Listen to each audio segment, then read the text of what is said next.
अल्लाह ही अल्लाह किया करो, दुख न किसी को दिया करो। जो दुनिया का मालिक है, नाम उसी का लिया करो। अस्सलामु अलैकुम वरहमतुल्लाहि वबरकातुहू। नाज़रीन, इस्तक़बाल है, स्वागत है आपका viral news live studio Jalgaon, Maharashtra, India में। मैं आपका मेज़बान मुफ्ती मोहम्मद हारून नदवी। आइए प्यारे मुल्क भारत की बहुत ही ख़ास बड़ी 10 अहम ख़बरों पर नज़र डालते हैं। लेकिन सबसे पहले मैं अपील करूंगा कि जो साथी नए हैं और अभी तक इस बेबाक सच्चे चैनल से जुड़े नहीं हैं, अगर आप चाहते हो कि आपको मुल्क भारत की और पूरी दुनिया की सही और सच्ची खबरें देखने और सुनने को मिले, तो फिर आप इस चैनल से जुड़ जाइए। सब्सक्राइब कर लीजिए हमारे इस चैनल को, बेल आइकॉन घंटी के बटन को भी दबा दीजिए ताकि हमारी हर वीडियो, हर खबर आपको आपके मोबाइल पर मिल सके। और हाँ नाजरीन, हम हर रोज़ एक अपील करते हैं कि प्लीज़, ये एक प्राइवेट चैनल है और चैनल चलाने के लिए पूरी एक टीम काम करती है, बड़ा रुपया पैसा खर्च होता है। अगर आप चाहते हो कि ऐसे चैनल जो जुल्म और जालिमों के खिलाफ बेबाक अंदाज में बोल रहे हैं, अगर आप चाहते हो कि ऐसे चैनल मजबूत हों, तो प्लीज़ आप चैनल की फाइनेंशियल हेल्प, माली ताउन, माली मदद ज़रूर कीजिए। स्क्रीन पर आप नज़र डालें, हमारे चैनल का बैंक अकाउंट नंबर भी दिया गया है। और अगर आप ऑनलाइन पैसा भेजकर मदद करना चाहते हैं तो गूगल पे, फ़ोन पे और पेटीएम तीनों का एक ही नंबर है 9637541786। अल्लाह ने जो भी आपको ताकत दी है उस एतबार से हर दिन या हफ्ते या महीने में एक बार ही सही 200, 500, 1000 जो भी आप चैनल की मदद कर सकते हैं मदद कीजिए, चैनल को मजबूत कीजिए, हमारा साथ दीजिए। आइए दिन पहली बड़ी खबर, जी हाँ, देर से ही सही मगर जागे तो। मल्लिकार्जुन खड़गे कांग्रेस के राष्ट्रीय अध्यक्ष का अब बड़ा बयान आया है कि बैलेट पेपर से इंतखाब कराने के लिए ईवीएम के विरोध में, ईवीएम नहीं चाहिए, बैलेट पेपर से इलेक्शन कराने के लिए कांग्रेस के राष्ट्रीय अध्यक्ष मल्लिकार्जुन खड़गे ने ऐलान किया है कि हम मुल्क गीर मुहिम चलाएंगे, हम पूरे मुल्क में आंदोलन चलाएंगे ताकि ईवीएम को खत्म किया जाए और बैलेट पेपर से इलेक्शन करवाए जाएं।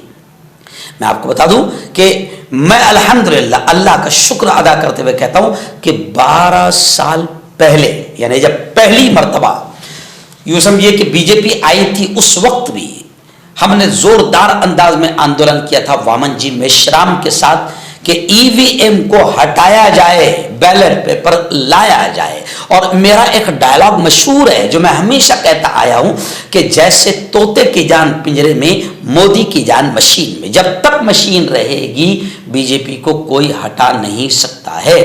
और महाराष्ट्र के इलेक्शन में अब इतने सबूत मिल गए हैं ईवीएम में गड़बड़ी करने के, मशीन में गड़बड़ी करने के, कि सारे सबूत काफी है अगर इलेक्शन कमीशन बेशरम और बेगैरत न बन जाए, सारे सबूत काफी है। तो खैर, अब कांग्रेस मैदान में उतर रही है और कांग्रेस के राष्ट्रीय अध्यक्ष मल्लिकार्जुन खड़गे ने ऐलान कर दिया है कि हम मुल्क गीर पैमाने पर मुहिम चलाएंगे कि बैलेट पेपर से इंतखाब कराया जाए और ईवीएम को हटाया जाए। मल्लिकार्जुन खड़गे ने संविधान रक्षक अभियान तहफ़्फ़ुज़ आइन मुहिम के उन्वान से मुनक़्क़िद एक तकरीब में अपनी तकरीर के दौरान ये बात कही। उन्होंने कहा कि हम चाहते हैं कि बैलेट पेपर से इंतखाब हो और उसके लिए हम भारत जोड़ो यात्रा की तरह पूरे मुल्क में मुहिम चलाएंगे। और उन्होंने ये भी कहा कि पूरी ताकत लगाकर ओबीसी, एससी, एसटी, दबे कुचले कमजोर लोग वोट दे रहे हैं, मगर सारा के सारा वोट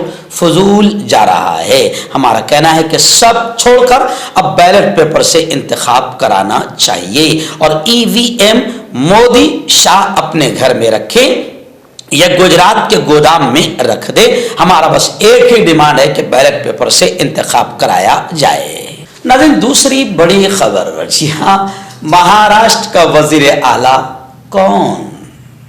महायुति में अब रस्सा कशी खींचातानी शुरू हो चुकी है। वजीर आला एकनाथ शिंदे ने गुज़िश्ता कल गवर्नर को अपना इस्तीफा पेश किया।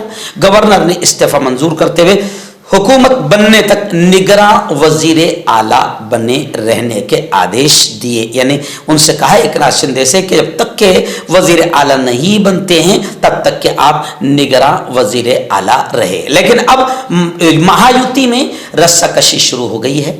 अजीत पवार का ये मानना है कि अगर सब अपोजिशन मिल जाती है हमारे साथ, यानी कांग्रेस, शरद पवार एनसीपी, एक नाथ शिंदे, शिवसेना, उद्धव ठाकरे, अगर ये सब मिल जाते हैं तो मुझे अगर वजीर आला बना दें तो 157 सीटें हो जाएगी।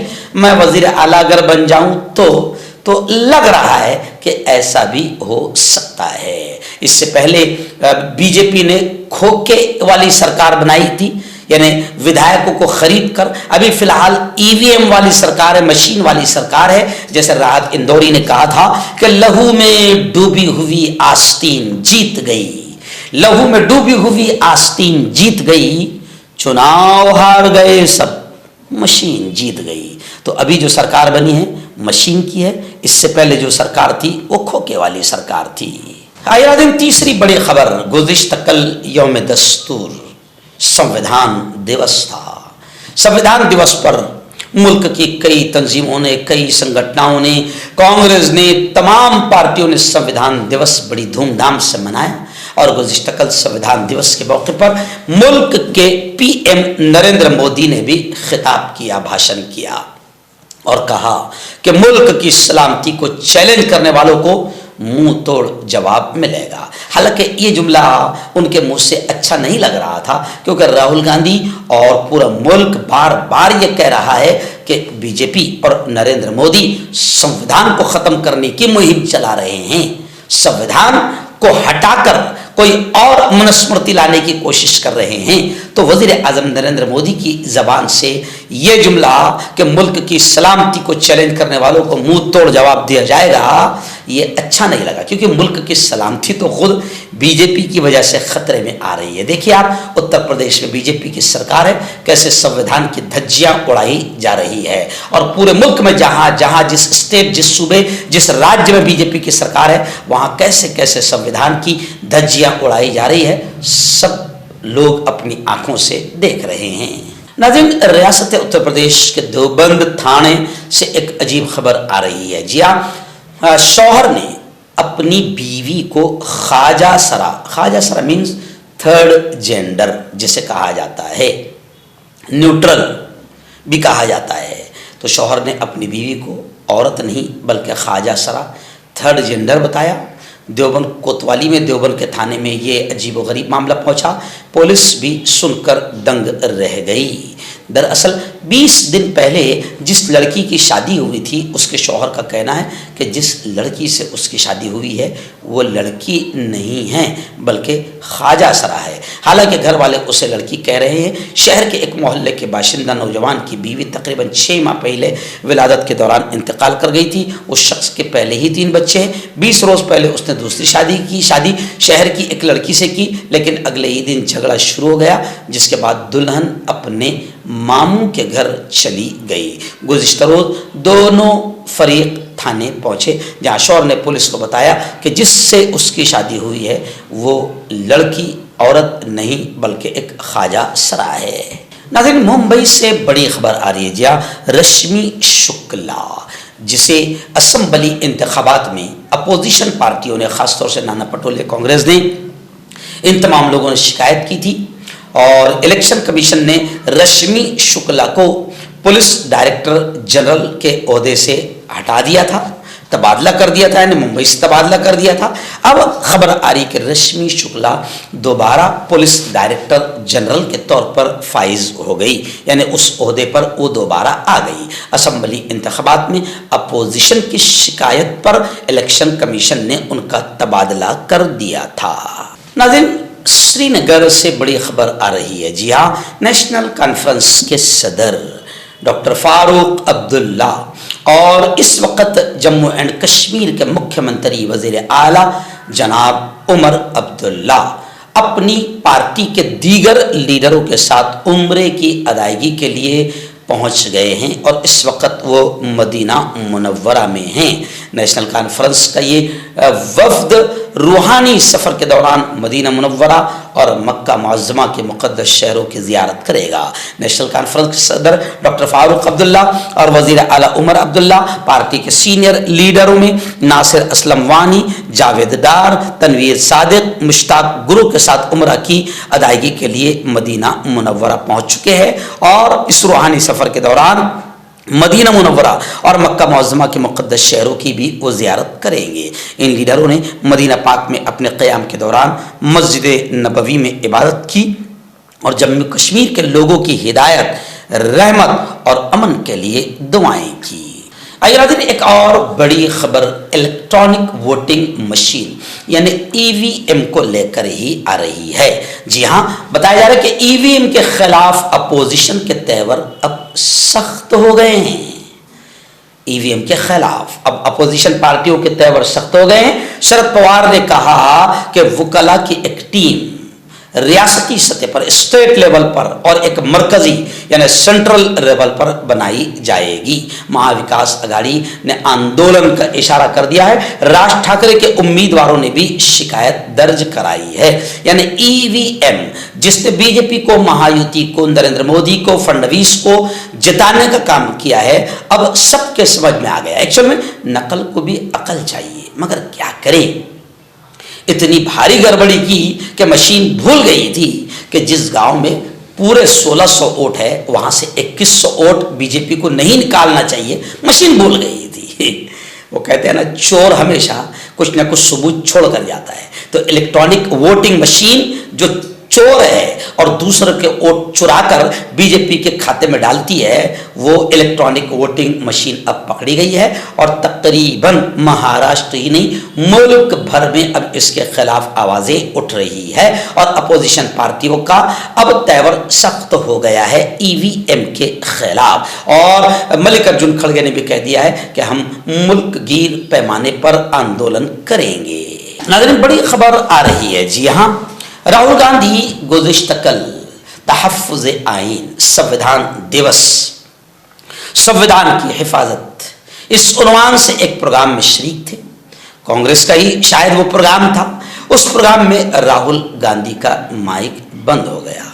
6 मिनट के बाद जब माइक ऑन हुआ तो राहुल बोल पड़े कि जो दलितों के बारे में बात करेगा उसका माइक बंद कर दिया जाएगा। राहुल गांधी ने कहा कि जहां हमारी हुकूमत आएगी वहां हम जात पात की मर्दमशुमारी कराएंगे। हम तेलंगाना में ये कर रहे हैं। राहुल ने ये बात दिल्ली के ताल कटोरा स्टेडियम में कांग्रेस के आइन रक्षक प्रोग्राम के दौरान कही। अपोजिशन लीडर की तकरीर के दौरान उनका माइक बंद हो गया। 6 मिनट के बाद जब माइक ऑन हुआ तो उन्होंने कहा कि जो भी दलितों की बात करेगा उसका माइक बंद कर दिया जाएगा। अगर हम हिंदुस्तान की मर्दमशुमारी पर नजर डालें तो वहां 15% दलित और 15% अकलियतें हैं, लेकिन ये नहीं मालूम कि कितने पसमानदा तबका से ताल्लुक रखते हैं। पसमानदा तबका 50% से कम नहीं है।